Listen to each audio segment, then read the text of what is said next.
time for another overdrive mega test. This time it's adventure bikes. Everything from the X-Pulse all the way up to the R1250 GS from BMW. We have a huge lineup back there. There's a lot of testing that's going to happen. But before we get down and dirty, let me show you what we were doing when the bikes were clean. For this mega test, we invited an external jury to help us gauge these bikes and add more perspective. Sanjay Gonkar is a successful motocross racer from Pune who's also participated in numerous Raid the Himalaya and other such rally events. Rishi Manke is so proficient with his riding skills that you have probably already seen him in many motorcycle stunts and chase sequences in Bollywood blockbusters, the latest being War. Ajit Bharadwaj is an off-road riding trainer who travels around the country to organize training camps for ADV riders. Kaustup Gadge is an avid rider of adventure motorcycles, has participated in rally competitions and popular in India's ADV community. Amit Vaid is a Tiger owner too, a tourer and an active part of Mumbai's adventure bikers community. Pirelli and Medzela are our tire partners, ensuring that all these machines are kitted out with the right rubber for the road and for the loose surface to give these bikes a level playing field. Our friends at Quick Fix India helped us slap these tires on. For the off-road use, we dropped the pressures to suit the nature of the bike and the terrain and ran road pressures for tarmac. Before we talk about the riding bits though, let's talk ergonomics. Adventure bikes are often criticized to be focused on European riders and they're typically tall European build. These bikes are supposed to have a higher ground clearance, which typically leads to a higher seating height as well. So how do they fit in the Indian scheme of things? That's exactly what we are going to find out using the tallest and the shortest person in this test. Ajit is 6 feet 2 inches tall and Tamanna stands at 5 feet 5 inches. The X-Pulse, with its fairly narrow seat and a low seat height of 823mm, is easy for most riders to get a stride on. The lightweight is another advantage. The Himalayan has a low seat height of 800mm and its relaxed rider triangle inspires a lot of confidence. The tall handlebar makes it a bit more work than the X-Pulse to maneuver in traffic. The BMW 310 GS is the easiest of the three when it comes to traffic, thanks to its fairly street bike-like riding geometry. The seat is fairly tall, but lower and higher seat options are available. The Benelli TRK, which is not present here, and the Versys 650 are your entry into the bigger adventure motorcycles, and the Quacker certainly makes its heft felt with the tall 840mm seat height, despite sitting on 17-inch wheels. The V-Strom does a better job with the geometry though. Despite its long wheelbase, the bike is quite clickable, and the rider triangle with the tall bars is pretty relaxed. The Tiger 800 looks the most intimidating with its size and has the most number of seat height options. Choose wisely though. But the wide seat can make it difficult for riders with a short frame to ground their feet firmly. The seat of the BMW 850 GS sits quite tall at 860mm in its stock form. Despite the electronic rear suspension allowing a certain range of adjustability in the form of presets for the rider, pillion and luggage. To go lower though, you will have to go with a lower seat option or a suspension lowering kit. The Africa Twin stands very tall too, but the seat height can be adjusted between 820 to 840mm and its narrow profile makes it fairly easy even for shorter riders. The BMW R1250 GS, despite its intimidatingly large stance, has a seat that can go as low as 800mm thanks to the electronic suspension and the range of adjustability that it offers. Until you get used to the boxer engine though, you could keep hitting your shin against the cylinder head while getting your foot down in traffic. All the gear, all the time then. The Scrambler might look low and small, but the seat sits fairly high at 840mm. Add to hit the hot pipes on the right, and getting your feet firmly to the ground can be a daunting task if you aren't tall. Not the bike to commute with then. Another important aspect of rider ergonomics is the windscreen, the adjustability of it, the wind deflection capability of it. The entry-level bikes like the X-Pulse, the Himalayan, the 310 and even the newly launched 390 Adventure have basic wind protection, and you will need aftermarket or optional accessories for better weather protection for the rider. But higher up the order, things get better. The Versys offers a tool-free adjustment for the windscreen, and with the adjacent fairing, wind protection is fairly good. The The V-Strom, on the other hand, needs tools to remove and adjust the fairing, which is a bit of a downer. The Tiger 800 XPA seen here gets the large new windscreen, which is a part of its midlife update, and offers very easy adjustment, but its mechanism gets noisy with time. The winglets on the side, inspired from the Tiger 1200 Explorer, offer additional wind deflection. The 850GS out of the box offers minimal wind protection, and beyond 130 km an hour, there's a lot of wind blast and buffeting like most street bikes. The Honda Africa Twin has an adjustable windscreen, but even at the lowest position, it is still pretty tall, and for certain riders, the upper edge can intrude with their line of vision. The Scrambler, well, what wind protection?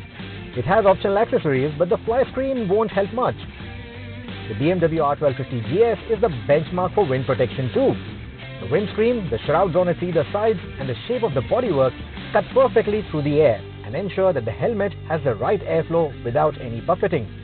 Barring bikes like the Scrambler, the adventure bikes have a similar silhouette to each other. However, if you look at the design, they are very distinctive at the same time. Now, either one of these is not going to win a beauty pageant. These bikes don't really evoke the kind of emotions that sports bikes do. But then again, adventure bikes, the design is all about function than form.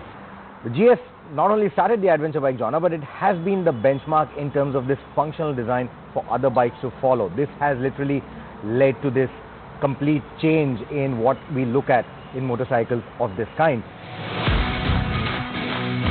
The 1250 GS is also the benchmark for build quality, and despite the multitude of electrical adjustments, its switchgear and infotainment are the easiest to use. Its smartphone application is also the most feature-rich of this entire bunch. The design of the Africa Twin is perhaps the most interesting. It doesn't stoop forward like the rest of the adventure bikes. This has a very upright stance, looks beautiful, inspired from the rally racers. This one really looks the part. It feels quite nice too. The first time you get on the saddle, it does feel intimidating. It might look quite slim from the profile that you're looking at, but once you're here, the tank looks quite large. The entire paraphernalia, the fairing, all of that can get a little intimidating. But once you start riding it, you start appreciating the ergonomics of it. So what do all these functions and these ergonomics translate? Bikes might show them in the wilderness in some hard-to-reach locations, but in the real world, they're going to spend most of their time on the blacktop, commuting and touring. So just how good are they on tarmac? That's something we'll find out now. The Hero X-Pulse has the smallest displacement in this test. As a beginner motorcycle, the power isn't overwhelming, helping the learner adapt faster. Though we would have wished for better top end, the engine can cruise comfortably at 100 km an hour, and the refinement is impressive throughout. Its puny, knobby tires can feel unnerving through the bends, but keep the speed and the load in check and you should do just fine. Like the X-Pulse, the Himalayan's 410cc engine was considered underpowered too, and for that displacement, it does feel that way.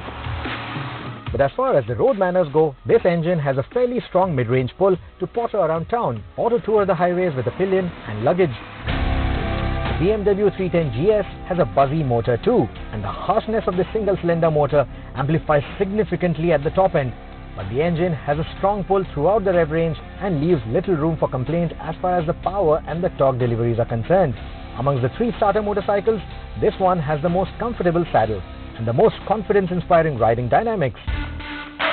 Both the Japanese middleweights employ 650cc engines that are butter smooth, torquey, and well known for their rock-solid reliability, attributes that are perfect for the adventure category. The Versys has a parallel twin motor though, with a strong top end that loves munching miles, while the 17-inch alloys give it confident handling dynamics through the bends. The completely adjustable suspension makes it easy to set up for pillion and luggage within minutes, adding to its touring credentials. The V-Strom offers a different character thanks to its V-twin motor. Power is strong through the rev band and the delivery is linear in typical V-engine manner, making it more tractable in the city and a relaxed highway cruiser compared to the Versys. Its long wheelbase and the low center of gravity from the V-twin engine gives it excellent cornering stability despite running the wire-spoke wheels and a long travel suspension. The Tiger's long lineup of variants can get confusing, but the demarcation is simple.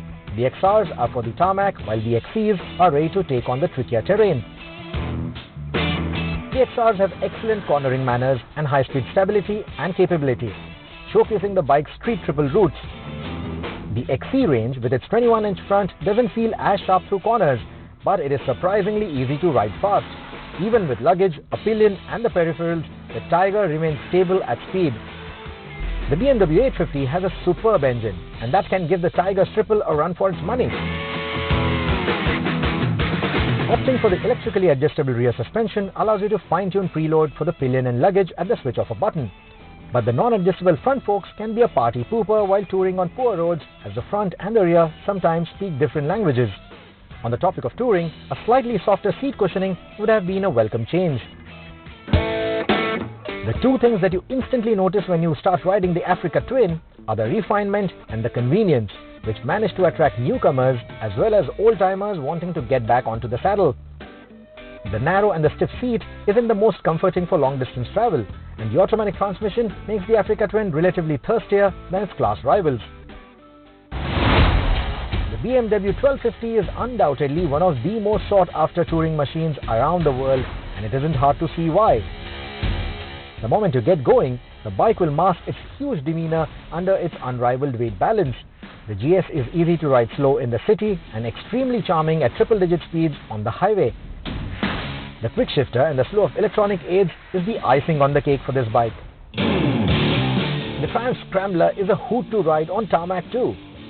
The 1200 Twin is easily one of the nicest engines that Triumph currently makes, and its grunty power delivery makes for an enjoyable ride in the city as well as on the highway. The saddle is quite comfortable for long distances, and the suspension offers a supple ride even with two on board. With panniers and luggage mounted on, adventure bikes can be a pain to maneuver in and out of tight parking spaces. So how easy or difficult can each one of them get? Let's find out. The lightweight of the X-Pulse makes it very convenient to park, but the rear foot peg hits the shin quite often.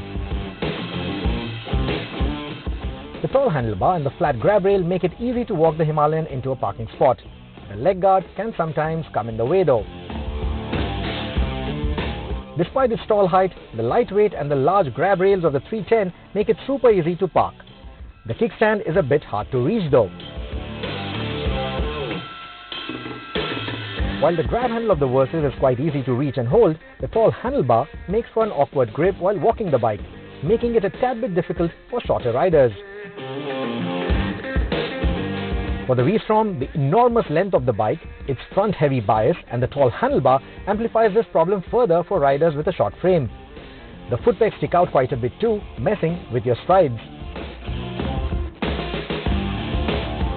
While the handlebar and the grab rail of the Tiger are fine, its top-heavy construction can make the Triumph cumbersome to walk with, more so if you are running a full tank of fuel.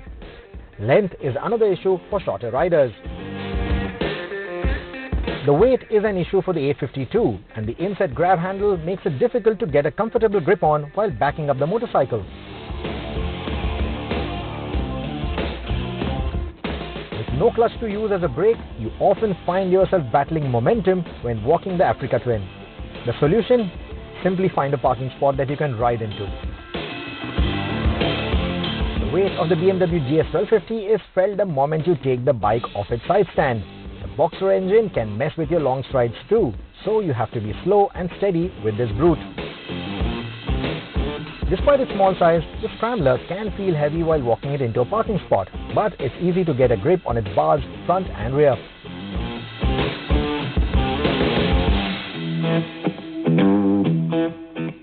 On a related topic, let's also see how easy or difficult it is to pick up the motorcycle if you were to drop it on the ground. That said, we have chosen a flat surface for this test, but in the outdoors, things could get trickier than what you see here.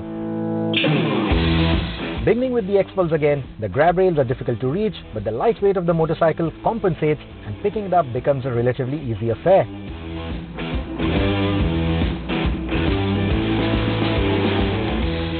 Not very light, but there are plenty of points on the bike that you can grip onto and lift this in a jiffy. Ditto for the 310 GS. In fact, it was one of the easiest bikes to lift in this test.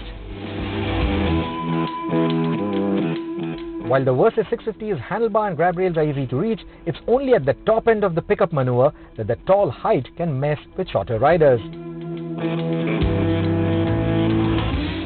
When it's lying on its side, the V-Strom's handlebar is difficult to get a grip on, and the long distance of the grab rail makes it a tricky affair.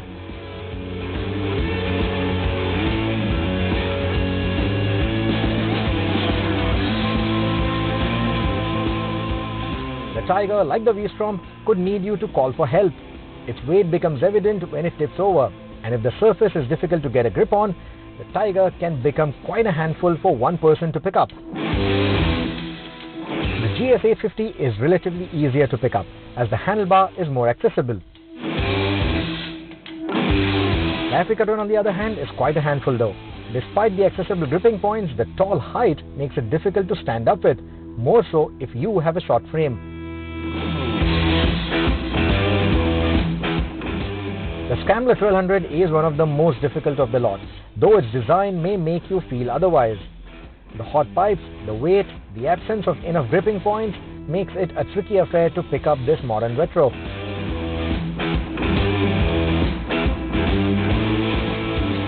Equally deceptive is the R1250GS. Despite its huge size, picking it up is a walk in the park. The Boxer usually prevents the GS from laying down flat, and that's half the battle won. And then using the handlebar lift technique works best for this bike. A bike that may work great on the road may not be so good on like this is very easy. It isn't too steep, but it isn't easy peasy either. Now this is where adventure bikes really shine, or they can also be a nightmare. Going up can sometimes be very easy, but coming down can be difficult. And while going up, if you were to stall the bike, then things can get very tricky, and that is precisely the idea of this particular section and these tests. This is where the ability of the tires was pushed too. Barring the Scrambler 1200, which was running the specialty off-road Pirelli Scorpion Rally STR tires, the other motorcycles were running either Pirelli MT60, Metzeler Karoo Street, Pirelli Scorpion Trail 2, Metzeler Tourance. The X-Pulse took to the action instantly. The short first gear helps on the incline, but if you stall it, or if the terrain demands more torque, the puny engine can give way sometimes. But the lightweight lets you muscle your way out of a sticky situation, which helps its cause. It behaves equally well on the jumps, but the front end tends to feel heavy. It also tends to fold easily and feel skittish under heavy braking. The Himalayan's touring ethos don't make it as much as an off-roader as the X-Pulse. However, its wheels and the tires get the job done quite well. The suspension works well off the beaten path too. The engine feels just about adequate, and the linear power delivery helps around the trails.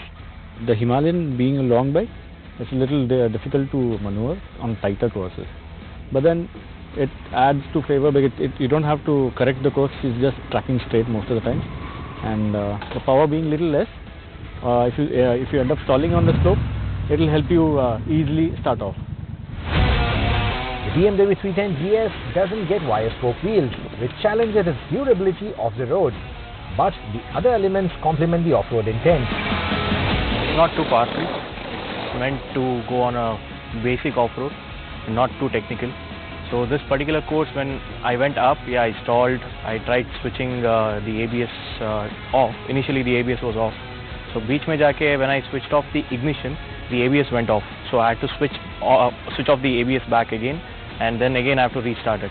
But if you stall the motorcycle just like that, yes, the ABS was normal, as in it was in off mode, and I could take it. Only thing is the initial power is less.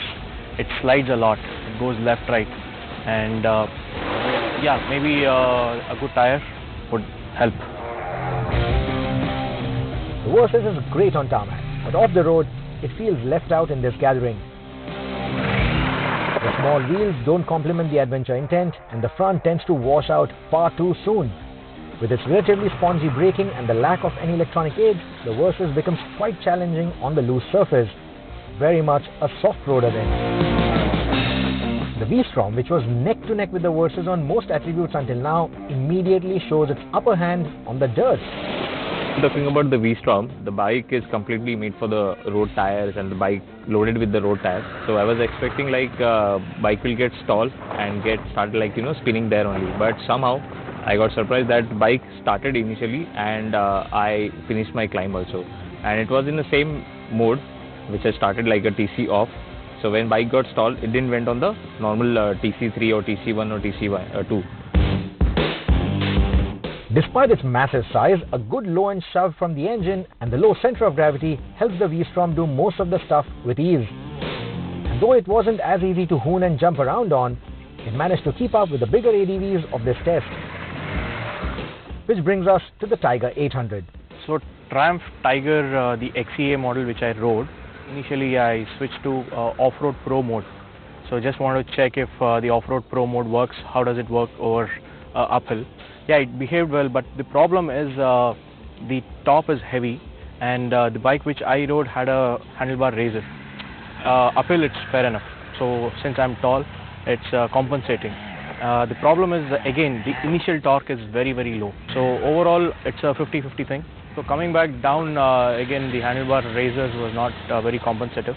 And yeah, since the top is heavy, it's very difficult to maneuver. Its arch rival, the BMW 850 GS, is an impressive package too, and its leaner build makes it more manageable for the off-road enthusiast. The good parts about the 850 to begin with is it comes back to the same mode that you were in when you were climbing and when you stalled, which makes it easier to start again. The entire starting sequence is a breeze. It's one of the fastest bikes that I saw in the test which would start from a point where it stalled. So that was a very good thing about it. Now the problem with that was the suspension. The front suspension is so soft that it has a mind of its own, whereas the rear suspension is electronic, which is supposed to have a mind of its own, of course, but they don't work in tandem. So the geometry of the bike is completely haywire at times when it's climbing or even when it's coming down. The 850 GS is an excellent package that lives up to the name, but the cost of ownership is the only factor that works against it. The Honda Africa Twin is perhaps the most value package when it comes to price and upkeep costs. And off the road, it's a riot. Provided you learn the ropes of its electronics and fine-tune them to your riding skill. Thanks to the automatic transmission, it never stalled on any of the trails. And even manually stopping the bike and restarting on a gradient was never unnerving. If you think that the Africa Twin can make a hero out of you on the loose surface, well, you're probably right. But the BMW R1250 GS could do it better. Power slides on tarmac, power slides on the dirt, it will do it all. Jumps on this brute? No problem. Easier than the middleweights in fact. Slow speed maneuvers and turns? Walk in the park. Braking on downhill trails? Easy. Standing up and riding? Better and more comfortable than any other motorcycle that sits under it. Restart gradability? Effortless with its low-end torque and fine-tuned electronics. It is this authority, both on and off the road, which makes it a benchmark for every other adventure motorcycle to follow. And finally, the Scrambler. It's a street-legal, ride-everyday machine that is born and bred on the dirt. During our test, it was the rowdiest of the machines on the dirt, quickest on the hill climbs and gradients, and the easiest to jump around despite its weight. Scrambler 1200 comes with a full gamut of electronics, including riding modes and traction control, and in that sense, it is up there with the full-sized ADVs. But would we recommend this over an adventure tourer? Well, despite all of its capabilities, no. It is far too focused for the dirt and not the ideal comfortable machine to go touring on. The ADVs are still the more do-it-all in that sense. As for which one should you choose? Well, you wouldn't go wrong choosing either one of them. All have their pros and cons as we highlighted through this mega test. But for us, three machines clearly stand out. In the entry-level lineup, the Royal Enfield Himalayan is the motorcycle to get your bearings right on. It is comfortable, has a solid build, performance and handling. It is also easy to live with, does pretty much everything you expect of it in every condition while offering great bang for the buck. Stretching your buck much further, the Tiger 800 is one of the best packages given its abilities and the experience it offers from the saddle, though it is set to be replaced by the Tiger 900 that we reviewed recently. Moving further up to the full-sized ADVs, we are not surprised to see the Honda Africa Twin score so well. It offers you a lot of ability in most conditions at a very good price.